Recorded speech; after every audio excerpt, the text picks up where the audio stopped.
bringing about a lean culture and a lean way of working requires lean leadership principles and behaviours. And if they're absent, then there's a massive opportunity lost. To quote one organisation I spoke to some years ago, we've done lean and it didn't work. The climate has to be conducive to be vulnerable, to making a bit of a mistake, or to asking questions about, I don't understand that. Because how do we learn? How do we learn if we pretend we know what's going on and daren't ask? Driving productivity, performance activity, like business electricity, resource to infinity.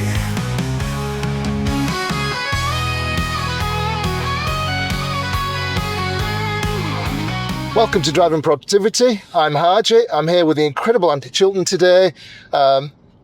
We're talking about productivity again. We're going to talk about the methodology lean and the importance of leadership in the deployment of lean and how that's really going to make a difference for organisations. Before we get into that, Andy, credentials. 19 years in the chemical industry. I was originally a chemist. Not for long, went into management in the manufacturing side and had various roles in just about every function. And then more than 19 years in consulting now, focused on performance improvement, change, transformation, and latterly, we're always, I think, focused on the people aspects of change.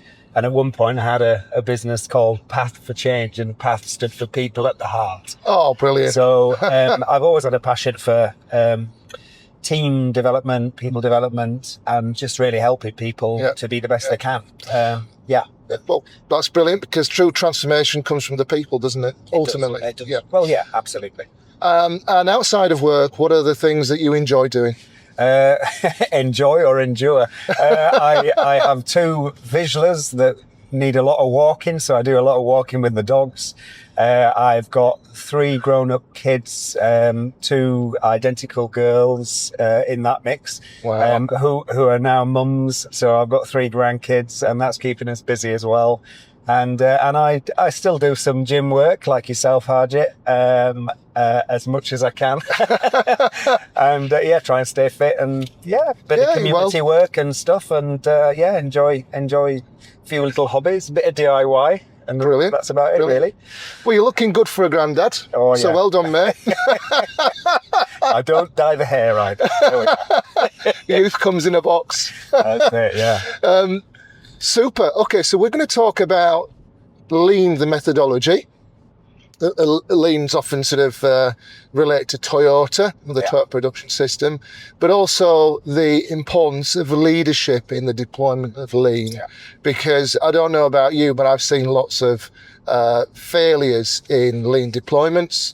You know, one of the words I fear the most is we were leaned. We had lean done to us. And it didn't work. Well, there's a surprise. So over to you.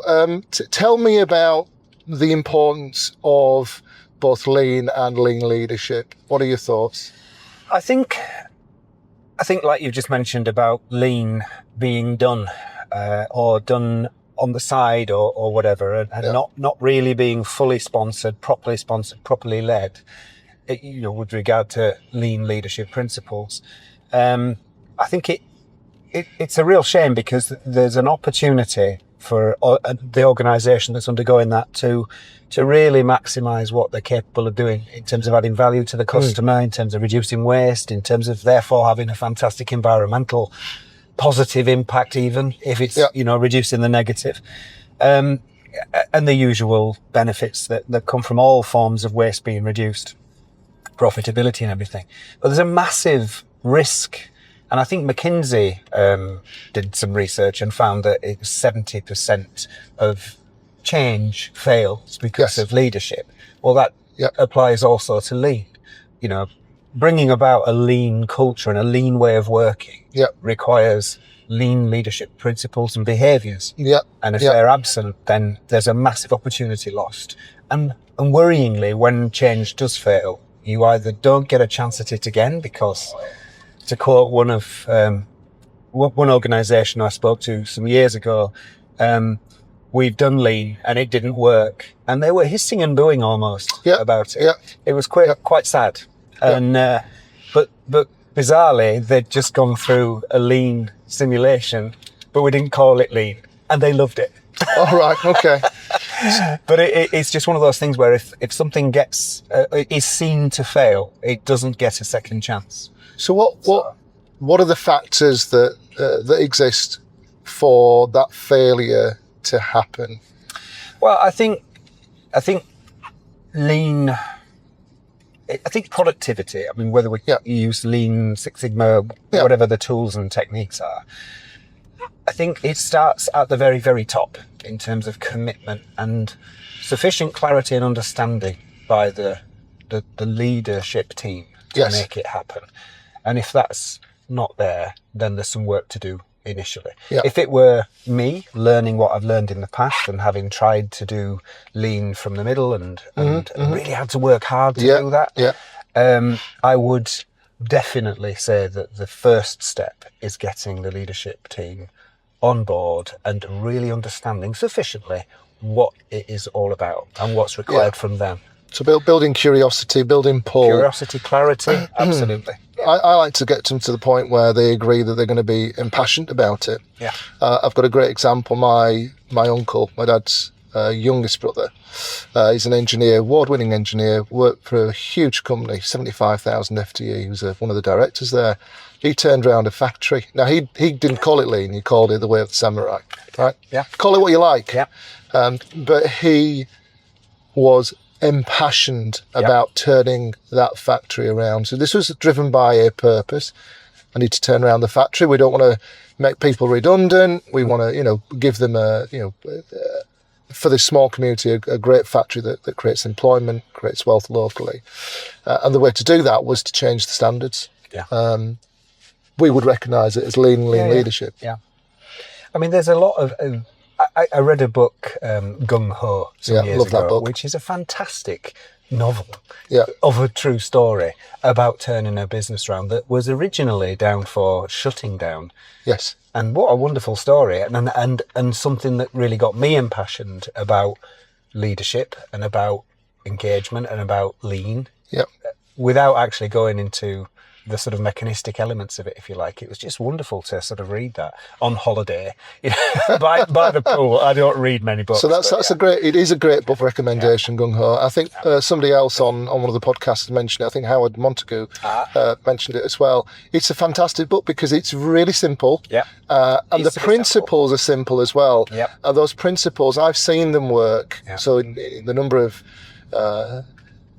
projects I've got involved with, number of organisations I've got involved with, I've seen failures and I've seen successes, and where they've been successful is following simple principles about understanding what frontline workers need, how we can support them, giving them some empowerment and autonomy, encouraging them to do the best they can, celebrating the success, and celebrating each other. That whole thing about peer focus. We often say peer pressure, but actually working together in teams, effective teams, supported by leadership. It's the way forward, isn't it? It really is. Mutually accountable. And we desperately need that in the UK. We're lagging behind in productivity. SMEs in particular lag behind corporates. The corporates aren't great, to be honest, and a lot are investing in AI thinking that's the solution, but actually it's not necessarily the silver bullet. There's lots of other things that can be done. Yeah. And it's an interesting one. I mean, we're really talking about a number of factors that affect performance and productivity, and we've talked about lean and process, and there'll be systems involved in that. There'll be structure, there'll be all sorts, the leadership elements. But of all of those things, I still genuinely think that if we can get to your point, the leadership impassioned and clear enough on what is required, and then get an initiative really going about lean and get some specialists in there and develop other specialists within the organisation, I think it will supercharge the results, but also make those results and the lean culture sustainable. So have you got any examples of where you've seen it done badly and examples of where you've seen it done well? The choice of where it's been done badly will be a difficult one. Okay. I'm not going to name any organisations, obviously, and I won't even name the sector. Okay. But very recently, I experienced an organisation which I think will have had lean done to it at some point. Yeah. But all, and I mean all, of the elements were in terms of what makes up a productive operation and a productive team, and a high performing team were in need of help. Right. Okay. And I mean layout, process flow, handovers, communication systems, over reliance on digital messaging, the written word rather than actually communicating as teams, lack of collaboration between departments and teams, lack of leadership fundamentally is the cause. Because, speaking to some of the people in that operation, I was asking how often are you involved in the improvements? How often are you involved in what changes might be made? Met with laughter that they're not involved and it's done to them. So they not only were they not engaged, they were deeply cynical. Deeply cynical. And sad, because actually all keen on having or making a contribution, all key without any exception, all key. And that was really quite sad to see, because their motivation must be affected. I'm sure their stress levels will be. I'm sure their health will be ultimately. And happiness. It's a sad thing to see. Well, and lots of potential there for it not to be like that. There's also the other side of it, which is where they become cynical and become disengaged, and they don't care. Right, and that's why things that are done wrong or done badly, whether it's manufacturing or service industry, those defects, those faults cause a lot of then unrest for the customer. It could span from that to disengaged leadership. Absolutely. I often talk about the mental models actually dictate what happens at the front line. And I've got a model for that, but can't go through that on this drive. But there's a. It's almost like you've got the gym a lot. If you listen to some of the older sort of bodybuilding videos that talk about the mind-body connection, it's no different. The mental models of leadership lead to the physical outcome of a product or service. Well. Mental models of leadership lead to, as you say, behaviours. It's the behaviours that matter. And, in my current role, it's prevalent. Well, it's very obvious, given the research that's been done by Steve Klovinkowski, who I'm working with, that there are certain behaviours that drive high performance or create a climate where people can be at their best in terms of performance. And there are certain behaviours that harm that climate. And once you know which those behaviours are, then ultimately it's about then making more of those behaviours happen or more frequently. And it's been proven that the more frequently those behaviours happen, then are the right behaviours, then the productivity increases, because the climate is such that the team starts to actually do some of the lean stuff without even focusing or being told to do it. So is that a matter of unlearning things that leaders are being taught? Unlearning things that they may have either a natural predisposition to behave as, or unlearning behaviours that they've learned from somebody who has bad behaviours or unproductive behaviours, and then relearning and increasing the frequency and the habits of the good behaviours that drive high performance. So could we name 2 or 3 of these behaviours that you'd see in a positive, flourishing sort of organisation? Well, and a lot of it's common sense. But as I often say, often common sense ain't that common. Genuinely.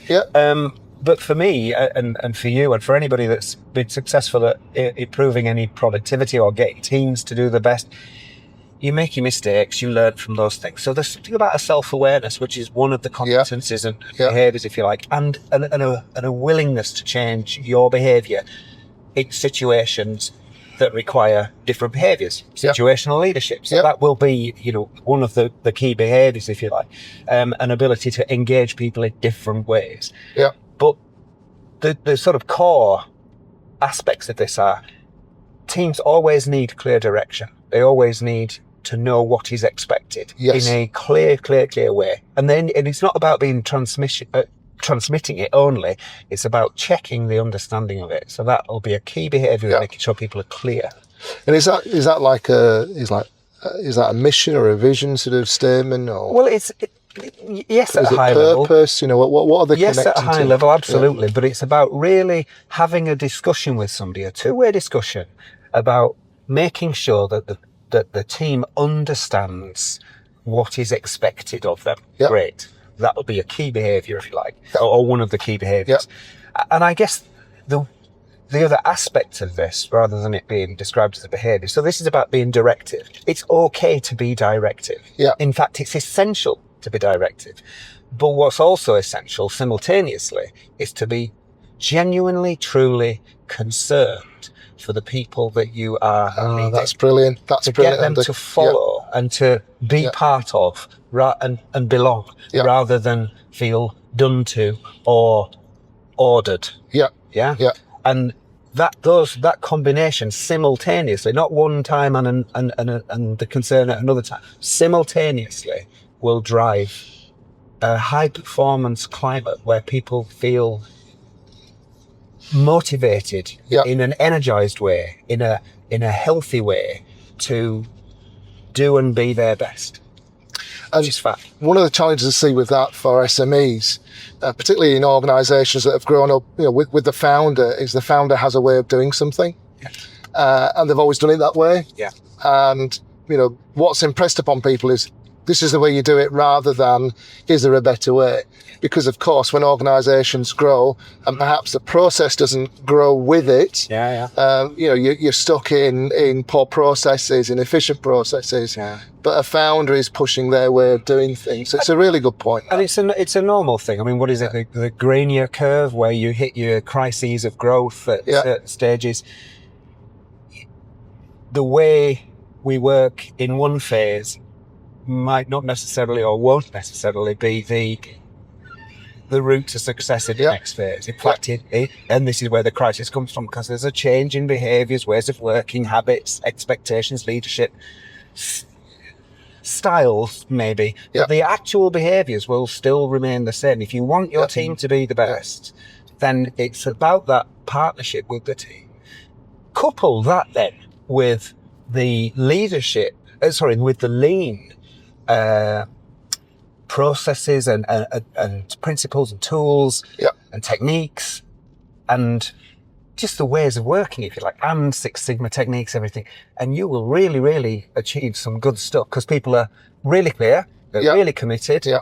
They've now got the tools and kits and the wherewithal and experience, if you like, to be able to do that. They're being supported and coached, and they'll automatically, because they're going to be empowered, they're going to automatically start solving problems that you as the senior leader might not even be aware of. So you're talking beyond the tools though, aren't you? So one of the big failures in organisations for me is the tool heads that go, this is I'm going to name some tools that you use in Lean and Six Sigma. A SIPOC, a process map, a fishbone diagram.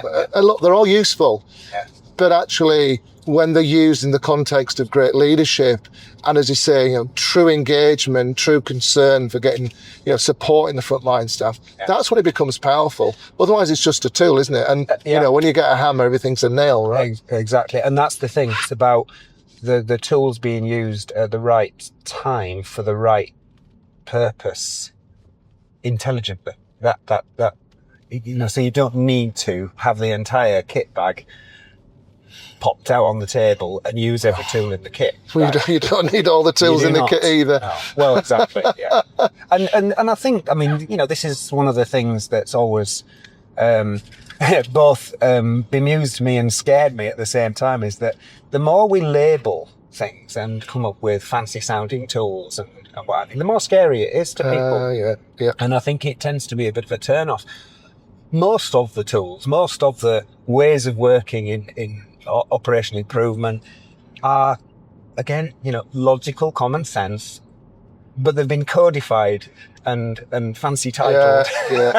And people want the latest thing, don't they? I've got to tell you a story, forgive me, but I used to play table tennis. I had a coach, I think Hans was England coach at the time. He was a great guy.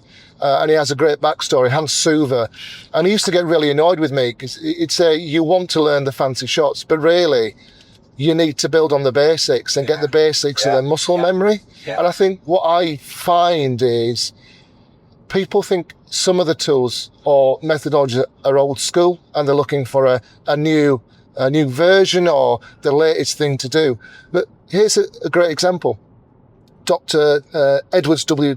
Edwards Deming, from way back in the 40s, he has 14 rules. One of those is do not award business on the basis of price alone. Absolutely. Right?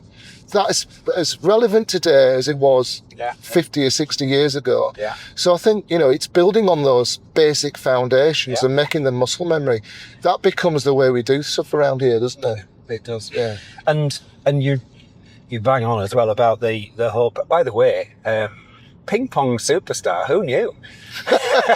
Table tennis. We don't call it ping pong, it's table tennis. Okay, we'll stick with table tennis then. I'll respect that.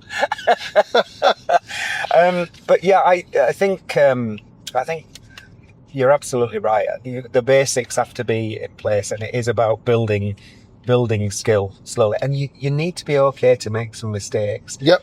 And this is the other thing about leadership as well. The environment, the climate has to be conducive to being vulnerable, to making a bit of a mistake, or to asking questions about, I don't understand that. Because how do we learn? Yeah. How do we learn if we pretend we know what's going on and daren't ask, for support on really understanding it and really applying it? Well, there's a principle, isn't there, in the book, The Fifth Discipline, by Peter Senge, if anybody wants to pick that up. And he talks about double loop learning. Yeah. And double loop learning is all about welcoming problems and learning from mistakes. Yeah. Well, if you look at the airline industry and how few incidents and accidents there are. Why? Because there's a massive hazard if a plane falls out of the sky. Yeah. But they've developed a culture where it is absolutely not just okay, but it's imperative to be open and honest and vulnerable. Yes. And it's welcome. Yes. And it's dealt with in a mature adult to adult conversation to resolve problems at a fundamental level. And as a result of that, you get fewer and fewer and fewer incidents that goes on. So many industries and sectors need to learn from that. I mean, manufacturing, chemical manufacturing started onto that side of things and has done very well. But, there's a lot of... The NHS, for example, would be a classic example of where that could be applied more, and it's obvious. Yeah. Now, I understand, and let's not get political, I understand the publicness of the NHS and how the press can sometimes hammer them and all that sort of stuff as well. Yes. But this is where leadership really does need to sort of get tough and say, we are going to learn. Yes, we're making mistakes. We're going to learn. And actually, we're going to actively encourage whistleblowing. Actually, it won't even need to be whistleblowing because it will be actively encouraged sharing of concerns and problems in a proactive way. Yeah. And look, that's a really, really good point. I think Deep stuff Matthew Syed makes that comparison in his book, Black Box Thinking, between airlines and healthcare in general. Yeah. And this thing around learning from mistakes, rather than pretending they didn't happen or, they do happen. Trying to move them around. Yeah. And I'm not being political. I think, it applies in many industries. Yeah. But the one that's in public focus at the moment is healthcare. And I think there's a lot to learn and a lot that could be done. Massive opportunity. Yeah. And the wonderful thing is that is an organisation, or many organisations in the NHS, that is awash with wonderful people. Absolutely, yeah. And there's the opportunity. If it were awash with people who didn't care, fundamentally, intrinsically didn't care, I could understand that, oh, that's a massive challenge. But actually, yeah, some might call it still a massive challenge, but it's an enormous opportunity. And where there's a will, it's just about how do we find the way to free that will, to the will to collaborate, the will to work together to solve problems that are getting in the way of them doing the best they can for patients. They're dying to do it. And I think even more prevalent now with younger workforces. You know, they really want engagement, they want fulfillment, they want to do the right thing. And that's really important. It's a human need, isn't it? This, I mean, I get. I struggle to keep up sometimes with the acronyms, but DEIB, you know, this B for belonging. Humans need to belong.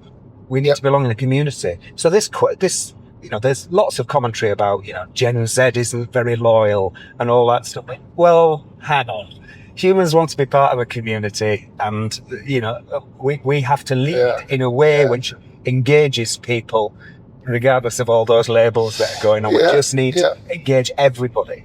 And that's that. I mean, one of the things that working with Steve has revealed just recently was that by deploying these right behaviours, yes, productivity increases, but also the health and well-being of the workforce has been proven to increase. Proven. And there's strong evidence from a number of his case studies, organisations, that diversity and inclusion is an issue maybe before the interventions, but is no longer an issue after, proving that the right behaviours creates a climate where everybody feels included and belongs and involved and truly engaged and not excluded. And that then takes away trying to deal with the symptom of DEIB, if you like, and so trying to put plasters on or tick boxes or whatever. Actually, you're dealing with the fundamental cause, or one of the key fundamental causes, clearly, which will be leadership and the behaviours that can cause people to feel excluded.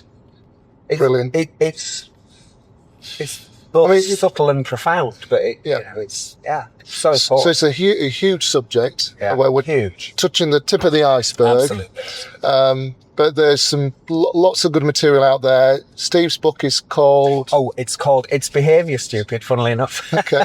So that's worth a good read, isn't it? It is, it is. And if anybody, you know, watching this wants to read that, they will hear Steve's voice in there as well. So it's quite a good read. But it's awash with good research and case studies. It's fact-based. And there's a lot of stuff out there in leadership development that, perfectly honest, lacks that. Yeah. And, you know, not to sort of dwell too much, at the end of the day, it's, So you don't have to spend a significant amount of money in engaging, you know, huge group-wide, it's telling me that I need to break, but there's no reason to break. So, this is about, particularly for SMEs, this is about getting back to basics, isn't it? It's about listening, engaging, being truly, you know, concerned about the workforce and what they need. And actually, what I found, where this is done really well, you know, the management goes, oh, well, they're going to ask for more money. Well, actually, often they don't. They just ask for the right environment, the empowerment, and the ability to have an influence on how we do things around here. Yeah. I mean, there's been lots of studies, hasn't there, to show that money or, you know, the salary package, whatever, is not the prime motivator. It's, you know, flexibility. It's about engagement in their lifestyle needs as much as anything else. But of course, you know, you need enough money. It needs to be fair, and it does need to be. It needs to feel equitable, absolutely. Yeah. But it's not about, you know, just keep throwing cash at it, because you get used to more cash and then you're miserable again. I've worked with a client recently, and you know, it's really interesting that this is a sales team, and they are paid excessively well, and their productivity is very low. Wow. because they've got used to the big numbers, and actually they continue with their performance certainly is plateaued effectively. Well, on that vein, I'm not going to go through too much more around the sort of specifics of Steve's work, but on that vein, there was one organisation, a financial services organisation, who had quite high attrition and twice the benchmark. And these were specialised advisors. You don't want to train them up and then lose them in that way. And so the focus was, can we deal with that? What happened were some interventions around developing the leadership behaviour habits that we talked about, the right leadership behaviours. And sure enough, 18 months, couple of years later, the attrition dropped from 30 to around half that, which was around benchmark. Fabulous. But without focusing on anything else, a couple of things happened that were really quite interesting. One was that the call to sales ratio halved. Now, you might think, oh, well, they're being more aggressive or they're selling harder. But coupled with that, the customer satisfaction went from 55 to 89%. So they were selling better. And in a way, what they will have been doing was using those same behaviours to develop relationships faster, to sell better.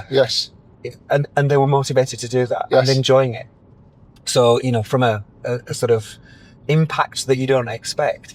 But then, as I said earlier, as we've been talking about earlier, if you then couple that with programs of change and lean or whatever it is you want to do and you really, really focus on, because you've set the climate for the team to be effective at any of that, you've got a team now that's ready for change.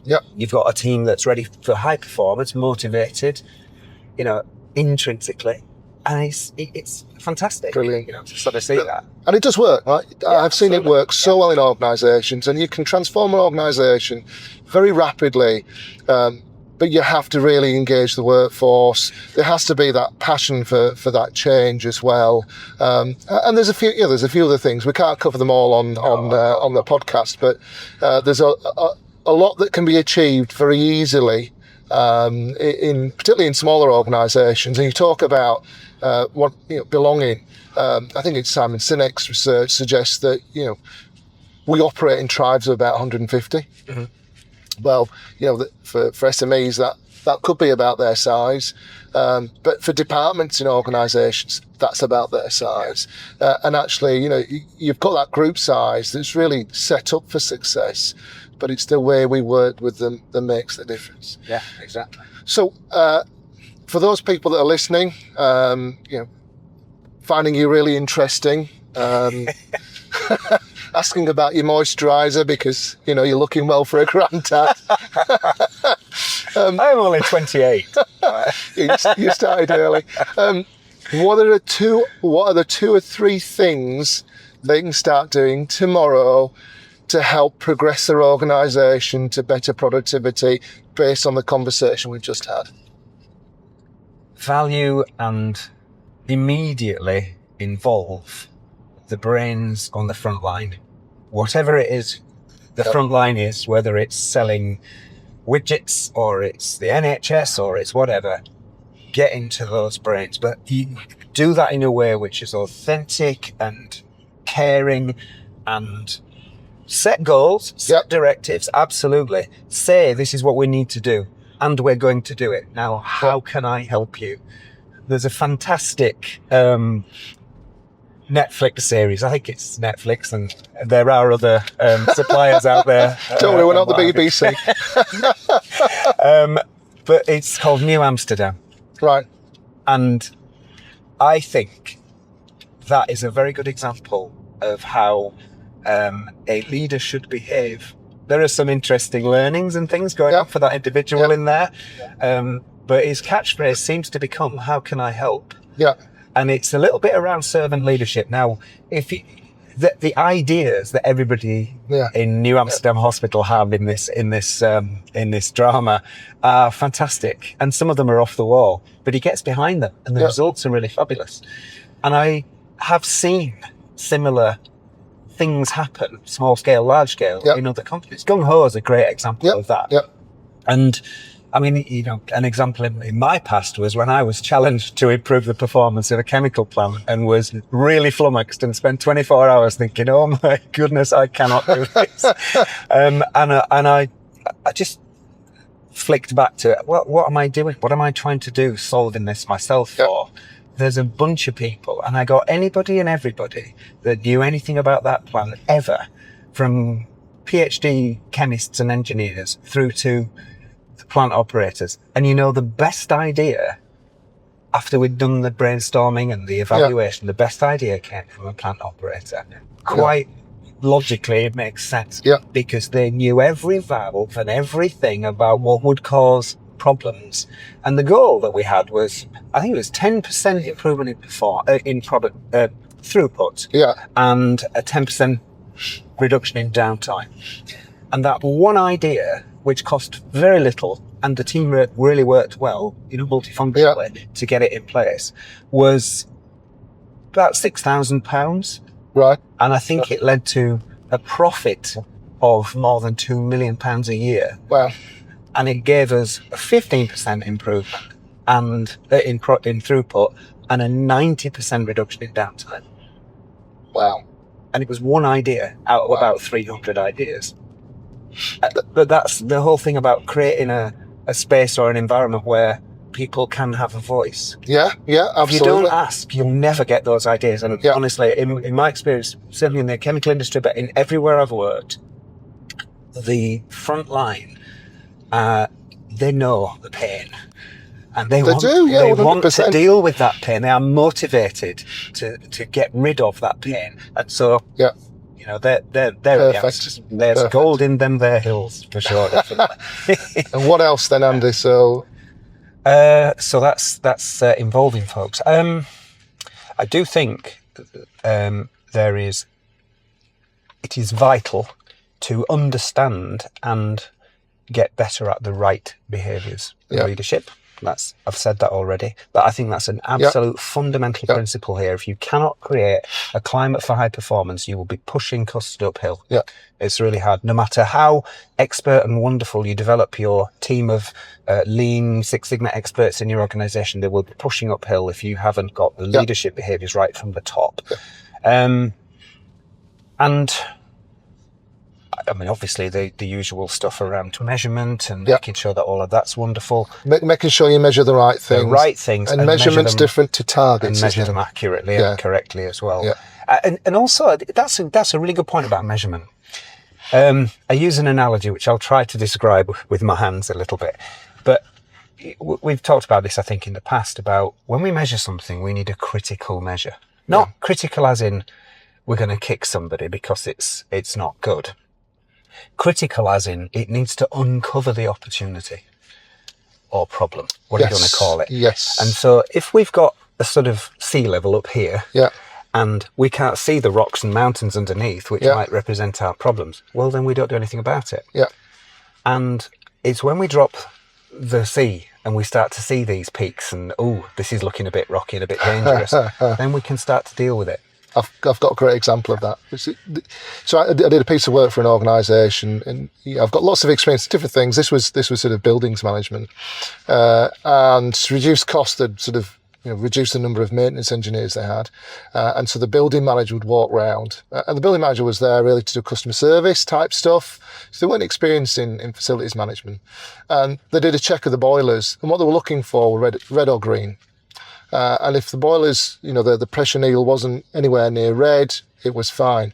But I looked at 9 boilers in a row, and 2 were a slightly different measurement to the others, and I could hear the rattle. And basically, they were on the way out. Right. And they needed some maintenance. But actually, that break fix policy would be, we're not going to do maintenance until they break. So it's the preventative stuff. So I think, the right measures are so important, and measuring the right things, rather than just thinking about arbitrary targets as well. So, there's always a confusion between measurement and targets. And what we need really is measurement as opposed to sort of blindly following targets that are arbitrary. And it's an interesting thing about, you know, data and analysis. We've really got to be, again, logical, sensible about how we're doing things. You can analyse things to death, as we know. What is it? Paralysis by analysis or whatever. But just measuring a few things, the right things, and measuring them correctly, and then checking statistically that they are properly, you know, distributed and everything's, you know, making sense. Is essential. There've been times in the past where I've seen data where the pass rate's absolutely fine on a manufacturing unit. And actually, when you look at the distribution, you can see that they're being fiddled. Because they're not normally distributed. There's a slice off of one side. And that really, you know, needs, it's looking at, you know, is the data that you're getting reliable? Not just, is it data that says what you want? So you've really got to be, you know, on it. But that's going into detail and things. But when you get, you know, a lot of the basics in place and then start to get a bit more sophisticated with that, you stay in control, if you like, from a sort of manufacturing or from a processing point of view. But it's I've seen many examples similar to you of where quality has been measured without a critical enough eye. And, you know, saying that something's got a 95% first time pass rate when it really hasn't isn't helpful to anyone.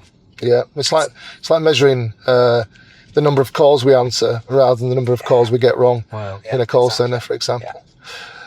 I think we could keep talking for the next 2 or 3 hours, Andy, and it's always a pleasure to talk with you. I think everything you've said is really sensible and worthwhile considering. Thank you for your time. It's been an absolute joy, and hopefully we'll speak again soon. Excellent. Brilliant. Thank you. Driving productivity, performance activity, like business electricity, we're so to infinity.